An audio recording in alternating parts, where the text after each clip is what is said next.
Welcome back to the ClearShot Podcast, a show about podcasting for business growth. In this series, we'll be talking to some of our podcast clients about how they came to podcasting and what the experience has been like. Today's guest is Lulu from Bailey PR and the Pretty Average Podcast. Our conversation is about how to convince your boss to start a podcast and what to do when they agree and you don't know where to start. We also talk about the importance of a launch strategy, and being a PR company, Lulu and the team cooked up a brilliant launch campaign that got people talking about the podcast before the first episode dropped. It's a weird position because I do these all the time, but it is so different when it's your thing. It's so weird, isn't it? It's totally a thing. Do you hate it? No, not at all. I quite enjoy it, and I've hosted a few other people's shows. And I've been doing interviews behind the camera forever. Yeah. So I don't have any problems. But it's weird when it's your own thing. People. Yeah. It's weird because you're promoting yourself, which is the grossest thing It's ever. so awkward. But you're in that space. You love that stuff. I'm so good at it. If I promo myself all day. Yeah. So, Lulu, thank you for being on the show. Pretty Average Podcast, or The Pretty Average Podcast. Yeah, either one. How are you pronouncing it? Because I've been saying the PR Etty podcast occasionally. I do that in my head. Like when I'm saying it, I do like the per Etty average podcast, but I just say Pretty Average Podcast. I like Pretty Average Podcast but people do the whole per Etty. Because it's a PR-based podcast. Yes. Is where you guys. So can you give me a little bit about Bailey PR? So who are you guys and why do you have a podcast? Absolutely. So Bailey PR was founded by my boss, Lucinda Bailey, 2 years ago now. It started off as just a sole trader business run by her because she was doing a lot of freelance work and kind of figured out that, you know, she could actually turn this into a business, and a lot of people were asking her for free work. So she just kind of started it. And then she did a little internship program through QUT and got Edwina, our PR girl, realized that the business was growing and that she actually needed her. And then she made the terrible mistake of hiring me as the assistant. Then we had a little team of 3 for about a year, and now we have grown to 5 employees. So we're a public relations business. We do PR, social media, and we also have talent management now. We do public relations and socials for a wide range of businesses and different companies in all different industries, actually ranging from like fashion to restaurants to wallpaper to, you know, anything. We do a lot of event openings and things like that. So yeah, I started the podcast for us because I was the assistant and kind of started moving more into brand development awareness, I guess, for Bailey PR. And I realized that the TikTok algorithm was shifting from promoting short form videos to they're going to start promoting long form videos to make money. Basically, can't really make money off a 7-second video, but YouTube can make a crap ton of money. So they're eventually going to be pushing long form. So they can put ads throughout it. Yes, and monetize it, which is very clever. But I was kind of thinking, well, what businesses are going to survive this? Because, you know, we all just do the same short form videos. So I kind of approached Lucinda and I said, we need to have longer form content that we can push out. And the only thing I can think of would be a podcast that has video along with the audio. So she had faith in me and trusted me. And then that's when I started, you know, thinking about developing a podcast. So for those that haven't listened to any of your episodes, what's the concept? What are you guys talking about? Who are you trying to engage with? So we have a lot of internal banter in our office and we push that a lot on TikTok. We have grown kind of like a good audience off that and people really like listening to us. So the podcast, we thought we would really play on that banter of all of us as co-workers. And we talk about public relations that we see happening in the world and on social media and some PR moves. We talk about our clients. It's a really good kind of excuse for us to showcase our clients and what we're doing. Shameless self-promo always. And it's a great avenue to just shove that in other social media, you know, forms. we talk about big mistakes we've made at work, some really good things we've done at work. And we are also doing some really cool guest interviews with industry leaders across public relations, social media, just general businesses as well. We're actually going to shift into, but just leaders and people with cool stories to tell. I think the thing that I've taken from your podcast is that essentially you guys are just talking about what's going on in your world. Yeah. There's no, and yes, I know that you prep, and I want to talk about that later, but you guys aren't learning anything to then teach your audience. No. It's not like you guys don't need to upskill to Not put at this all. show together. It just needed to happen naturally, and it needed to be easy. It also needed to be something that took maximum an hour out of my boss's work week, where she could come in, talk and leave. So that needed to be minimal prep for her. And if I was preparing an episode that needed her to learn stuff, that wasn't really going to work. Yeah. So it needed to be, oh my God, did you see that video on TikTok this week? I reckon that was really fake. I reckon that was a PR stunt. Why do you think that? Well, because this media outlet picked it up, and we can just talk off the back of what we already know. Yeah, or that you're discussing in the office anyway. Exactly. Yeah. Yeah, that's Exactly. That's a big one that a lot of people have to deal with, is what sort of commitment can I expect? Yeah. Because people are busy and they want their businesses to grow, but what sort of commitment is needed from me to turn this into a thing? Totally. And that can be, that can be very little for some people. So Lucinda's probably a really good example of that. She obviously reviews the show. Yes. And she records the show, but that's sort of it, right? That's pretty much it. Yeah. Yeah. Which is great because that works well. But if I was to make podcasting my whole life, I probably would, go out and actively seek things that are happening in public relations. Oh yeah, there's a different argument for a different show. That could be the world of PR, and you could go and research, Every campaigns, single or thing you could that's happening. Yeah, and that could be really interesting. And learn but that's as not well. what we're talking about. It's not, and I think it was also what you were saying before. If this is to just grow your business or push something that you're already doing, and it's not the main kind of revenue stream or whatever, it's very important to make sure that you're giving only the amount of commitment that you want to give to it.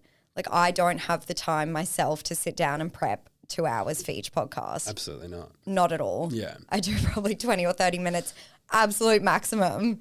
And it's write a list of your biggest icks for me this week, Yeah, it doesn't have to be. It's not serious. Yeah, it does. Well, one, it doesn't have to be serious, but also it doesn't have to be incredibly, you don't have to provide knowledge to people. No. You guys are just there giving an insight into your world. Yeah. Yeah.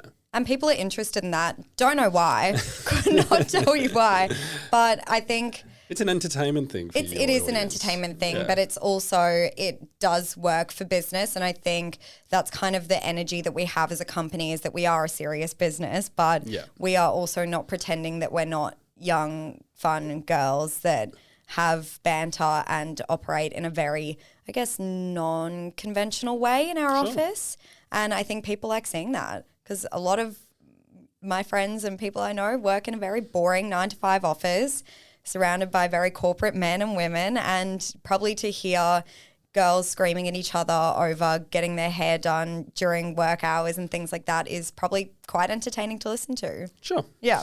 So can I go back a little bit before you started the show? The place that I'd like my listeners to understand was you were the person tasked with creating this. Well, sorry, your idea to do it, but you're also responsible for following through on it. What was that process like for you? What did you do? Was it a Google?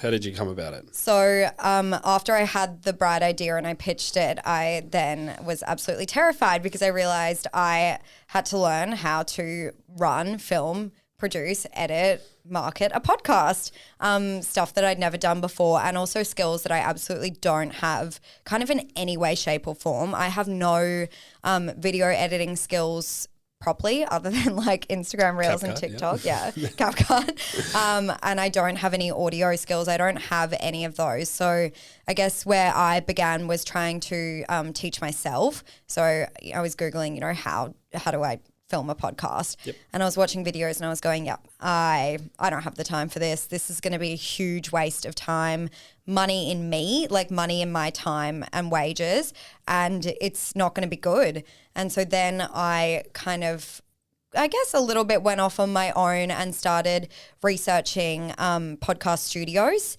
because I realized the equipment was the first thing that I didn't want to invest in, just in case it didn't work out. So I reached out to quite a few different studios around the area, maybe 4 or 5.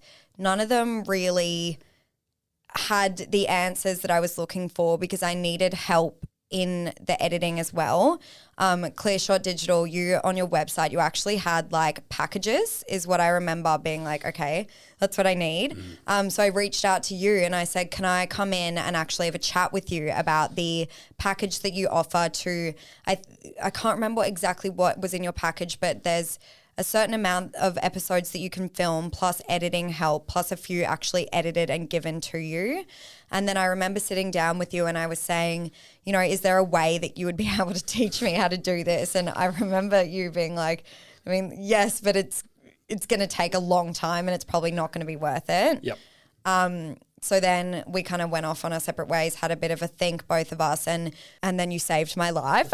And we come in now and just film a couple hours. So what we do for you now is we supply a space with the equipment in it. Yep. We click record on the button and then we get out of the way. Yeah. You guys record your show because you've got your content sorted, and then we take an edited video. Sorry, we take the raw footage and the raw audio and we turn it into a video that you can use for socials, and we take the audio file and we put it on the podcast platforms. And I get a pretty little email every week with my finished podcast and a text saying your podcast is up, and it truly leaves my mind until I get that text being like, here's your video and audio, go do what you want with it on your socials, and we've handled the entire podcast. And I go, guys, our podcast is up, and oh my God, this magical thing happened without us doing any work, and it's so easy. Yeah, so the thing that makes it easy for 80% of the podcasts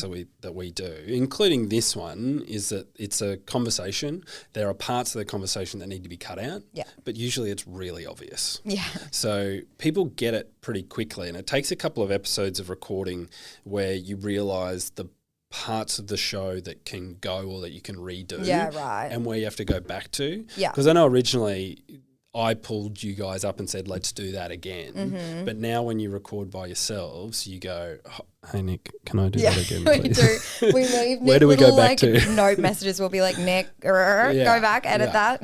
Yeah, and that's because they're a conversation. There are some shows that we do that are like cut down into 10-minute segments from a half an hour chat. Oh my God, that's a lot of editing. Yeah, it's a lot of editing. It's a much more complicated product.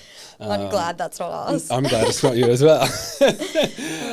But yeah, that's sort of that's the offering that we provide to about 80% of our clients, because it's not worth learning to be a video editor for your show when it takes me an hour to edit your show. It was just never going to be worth it when that was actually going to be my entire job, because I'm a casual employee, so I'm kind of 2-3 days a week. Yeah. That was going to be everything I thing. came in and did was video editing. What a waste of my skills and my time when I'm not going to go off and be a video editor, you know? Yeah, we struggle with that a lot because it's something that people think they can do, which they can. Yeah, I'm sure they can, but it's not worth it. Like at a very basic, the first problem you were going to have, which you didn't actually get to the stage of, was the size of the data. So what was I going to do? It's not going to be on your phone. No. Yeah. I know. Yeah. I didn't really think all these problems I was running into, and then being like, one, what does that even mean? Yeah. I was just never going to be able to do that by myself. So it was a really good idea until I started trying to figure it out. And then this has been like the easiest thing. I think me and Lucinda always say, and I always joke to you, I'm like, oh, Nick saves my life. Nick runs my life. Nick does everything for me. Yeah, he literally does everything for me and just hands me a pretty little finished product. And that's why it is the most convenient thing and the best thing for businesses to do, especially, I think. Yeah, I like it. I like you guys because it is, you come in for an hour, I spend a couple of hours, and then you take care of it from there. So what I wanted to talk about next was you guys promote your show, which is that's what you guys do. Yeah. So it's not a problem. Yeah. But that is that is something that we do for some of our clients. Okay. So I give you a video file that, well, what do you do with it is my question. Okay, so you introduced me to the platform Opus Pro, which is the website that you were using to basically, it's like an AI platform that creates really good snippets with auto-generated captions over the top of it, and it kind of finds the best, most entertaining ones, I guess. So I take the file that you've given me, I pop it through that platform, I play around with it and find the bits that I know I want. There's a little bit of knowledge in that, right? Like you have Yes. to know what, not necessarily know what your audience wants, but you need to understand the social world a little bit. You do, and I think you need to know what works in terms of clickbait. You need to know who your audience is and what's going to grab their attention. You need to know who's going to watch a 30-second video versus a 2.5-minute video and on what platform. And you need to know what's relevant at the time on where you're posting. So what I post from Opus Pro on TikTok versus Instagram are two completely different types of content from the same episode. So we will have a whole episode where we'll talk about what's happening on, I don't know, TikTok, public relations, drama. I will take the most professional section of that episode about the marketability to Gen Z in terms of, you know, return on investment in products or whatever, and I'll post that on Instagram because that is the audience that will listen to a 2.5-minute video on that. Then I get the video where we talk shit about someone's outfit that was in that Gen Z marketing video and call them a clown or whatever we said, that they look like they're slutty churning butter. Oh, yeah, I did enjoy slutty churning butter. Slutty churning butter was one of the outfits that we described. And I know that that's going to go off on TikTok. Yep. I put that on Instagram and our audience is going to go, you are the most unprofessional psychopath ever. I put that on TikTok and we will get 25,000 views. Yeah. You know, and that's kind of where I know, I guess, myself, what I'm doing in those platforms. And you also kind of have to know things like how long does a video need to be? When's the audience going to lose attention? It's always changing, which and sucks. you got to get that first 10 seconds to explain what it is the one I worry about all the time. Yeah. You know, it's actually changed now because of our dopamine levels in young people to 3 seconds. Of course it has. Yep. Yeah. 3 seconds is the new clickbait thing. So if you don't say something interesting, outrageous, wild, or captivating in 3 seconds, they dip. Yeah. Which is great and insane. Yes. Yeah. The other one that I think about a lot with socials is being able to tag someone else. Yeah. So I like in these conversations when we're talking about Land Cruiser or we're talking about TikTok or we're talking about YouTube, we can tag that business. Yeah. Just to get a little bit of an extra push to potentially, I just feel like they work a bit better than hashtags. Oh my God. I think everything works better than hashtags now. The hashtags are dead in my opinion. Even like 2 or 3 years ago on TikTok, if you weren't hashtagging, you weren't going to do very well. Now, if you hashtag, people think that you are trying to push it and so they just don't care. Yeah. And it actually just doesn't promote it on the like For You page on TikTok or the Explore on Instagram anymore. Really, it doesn't do that. No, I suppose the algorithms have probably evolved a bit beyond that now. Thank God. In that they needed them originally. I'm so over hashtags. We put them on Instagram in the comment section because it still will link you back either way. It's so much better than having it in your caption and looking like you're trying to get onto an Explore page because then your audience still feels like it's directed at them, in my opinion. Okay. I think that they still feel like it's personalized, whereas if you have, you know, hashtag Explore, hashtag photography, videography in the caption, people know that you don't care if they see it. You just want someone to see it. The other one I wanted to ask about with your content is your business, Bailey PR, the business. You guys are actually prolific in the content that you create. You create heaps. So much. But there's a bunch of businesses out there that actually really struggle to create content at all, let alone good stuff that isn't, generic or, a bit painful. I like this to fill that gap. Do you agree? Do you mean in terms of our personal content, like our internal content? So Bailey PR creates a bunch of external content on your social media. Yes, yeah. And you've obviously got the personalities in the business to be able to pump that out. I like these podcasts to create a bunch of content that any business can use as social content. Yeah. Well, I think that we actually didn't know it was going to be as convenient and useful as it was until we did it. We started the podcast, got the videos back and started using that program to get little clips, and we just didn't really realize the scope of how much content you get from a 20 or 30 minute podcast in terms of you get 40 to 50 short videos to they're not push. All great, but they're not all great, but you still got them. And you know what? In this day and age, if you've got them, you use them. Yep. You push it out. It has been so convenient for me, especially in terms of TikTok, because I now have a more intense job, I guess, than I used to last year, where TikTok was kind of my life. Now I need to have 10 videos in the bank in my drafts ready to push out because I don't have the time to think of those ideas for us because we're thinking of them for other people. Yeah. So to have that done in a podcast, it's us, it's our personalities, it's our brand still, but it's done. Yeah. And it's an hour maximum of our time. It takes us sometimes an hour to film 2 TikToks and learn the lip syncing to it because we're so bad at it. Yeah. It's made the world of difference. And on Instagram as well. Yeah, absolutely. I just like that you get so much content out It's of it. insane. Yeah. And everyone knows as well that I think especially on TikTok, that's mostly where my skills lie.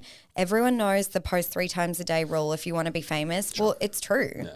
If you want to blow up, you need to be posting 3 to 5 times a day. If you think that you're going to think of 3 to 5 different interesting things to talk about or do, you're delusional. Unless you're the hottest person on earth and you can just look into a camera and smile, you're not going to do anything. Or to have that ready and to go out it's so easy. Well, I don't think any of the people in this room really want to go super big. It's for guys in here, it's about being relevant, being able to get your message out. This podcast that I'm doing with you right now is so that if someone in a business is put in the situation that you're in, to be able to go, what do I need to do? Should I do this by myself? No. Then the pain becomes a thing. Yeah. And then they could listen to something like this and understand that a bit better. Totally. Or they could listen to a 1-minute snippet of it on Instagram or TikTok. The other one I just wanted to get lastly from you, Lulu, was you guys, what went into the launch of your podcast? Because you guys took it pretty seriously. Yeah. Yeah, and it was really successful. Yeah, it was. What was the chat around the office? What was the plan? What was the strategy? How did you go about it? So it was a bit of an unconventional strategy as per everything that I've ever done in my life. So I came up with the idea and I had a meeting with my boss to kind of pitch it to her. And behind her back, I'd also been working on probably the most cooked Canva presentation you've ever seen in your life. Yeah. And after I got her permission to do it, of course, I would never just shove a camera in her face and ask her to do something like this. I said, great, I'm really glad you've agreed to this because I made a PowerPoint and I'm going to film you now. So I set up my camera and I pitched to her the podcast. And I got her reaction, which again was still her raw and genuine reaction. But it was funny and it was engaging and it got people talking, what's this podcast going to be about? What are these girls going to even have to say? So we posted that and then we had a content strategy for TikTok mostly for I think it was a week and a half before the launch date of our podcast, but we banked this a month before. Yeah, you did a bunch of stuff. So we did very funny office style vlog videos of me figuring out how to do this podcast. And it involved kind of all of these steps, including like I just went and had a meeting with this guy. And pretty much what we've spoken about exactly. today. And we made it really authentic, but also entertaining and fun and genuine, kind of alluding to what the podcast was going to be, which is, it's somewhat very loosely scripted, but it's still us. And it's fun and it's not too serious, but you will maybe find out something fun and interesting. And that got people talking. And then we made some like really, I guess, eye-catching and engaging videos to launch the actual podcast, push them across everything, social media. We put a call out on Social Diary, which is like an EDM platform sent out to PR and social media firms across Australia, and we pushed it on LinkedIn and all of our personal pages. And the first episode has a lot of listens. Really good. It's which like, is good. It's awful to say, but it was super surprising. I was really pumped. I was super pumped. Like, oh my God, that's really funny. We were like, surprised too. It was awesome. Yeah. So I think, but that's the thing, glad we right? surprised you. The thing that is awesome was the fact that you guys had a launch strategy that came off is really cool, and how it all ties into your general social strategy, which isn't just yes, I know that there is a lot of this is what we do, but it's a lot of it is this is who we are. I think it's so much more like engaging to follow the people instead of the business. Yeah. And I think that's where a lot of businesses are moving towards now, and I'm so grateful for it because I'm so sick of seeing a serious company with no personality. Yep. I mean, I always bring it back to this example, but you know the app Duolingo? Yep. Their social media strategy is one of the most insane things I've ever seen in my life. They were one of the first companies to make their, I guess, company a personality. Yeah, okay. And their engagement with people in the comment section, like, is so funny. They just absolutely roast all of their app users and have the most, like, I guess, attractive, like, company face. I've never used it in my life, but I follow them on everything because they're so funny. Yeah, I think that we at ClearShot could learn a bit from that, in that, you know, it's you got to put yourself out there. Yeah. And that's what we're trying to do with the podcast. But it doesn't have to be about the business. It can be about us. People want to know how people are doing the things they're doing, I think. Like I said this to you, but like ages ago, I remember saying like, I want to see a video of you setting up the podcast studio, you know? And sitting and like having a conversation with the people before, because at the end of the day, if you go onto ClearShot's Instagram right now, you're going to know that they do podcasting, but like I reckon, with who? With who? And that's why this is such a great idea, and why it will be so engaging is because people want to see who is coming to you and what are the types of people that you're working with, and what exactly are you doing day to day for them, down to the listening to my voice, you know, on repeat, on a loop in your headphones. Yes, that's I get really lucky in that I listen to everyone's podcast that comes through here through the editing process, but it gives a really deep insight into their business. Yeah, it gives a really deep insight into how they go about doing things. So I am. Probably a little bit too invested in the people that that's we good. Take care of. That you know, I think it shows in the work that you do and the connections you have with clients is you'd rather care a lot than not at all. And I mean, I can definitely feel that. Yeah. We have a very good like relationship. I think at the start we were both trying to be professional and then realized maybe after you listened to the first podcast that we were quite... I know where we're going now. Yeah, unprofessional. Like I will literally text Nick and be like, "You're the light of my life. Thank you so much." He'll be like, "Thumbs up." Or I'll send a paragraph that big and he'll just send back, "Yes, yes, yes, no, yes." And I'm like, "Thank you. That was so good." But yeah, no, you can tell. I like how we're going. I like the synergies between your business and mine. I like that we're able to have discussions like this because I have stepped away from that social world a bit, just because it's... You got to concentrate on what we're good at. You got to pick one. What we're good at is production, and having access to your skill set has been super beneficial. So thank you for that. Yeah, it'll be interesting to see the people that listen to this show, whether they want to talk about that launch strategy concept, because we don't offer that. We don't but offer. I also don't think people think about that stuff. Like, you Absolutely can't just not. work on something and then drop it. You can't. And you think that you can, but you absolutely can't. You need to have people talking about it behind your backs first. Yeah. And I know that sounds silly to say, but the amount of people, I think maybe because I'm a bit younger and people are horrific. Yeah. But the amount of people that were talking about it before it even happened was the reason that first episode was so successful. Well done.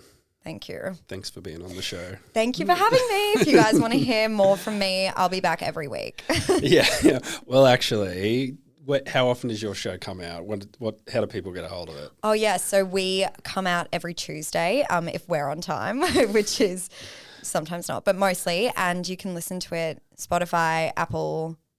We put you on all the podcast We're platforms, everywhere. right? I don't know. And what about your TikTok handle and your Instagram handle? At Bailey PR, BAYLYPR on both. Go follow us. Yeah, go follow them. It's Thank good fun. you. Thanks for having me, Nick. Thank you. Bye. Bye.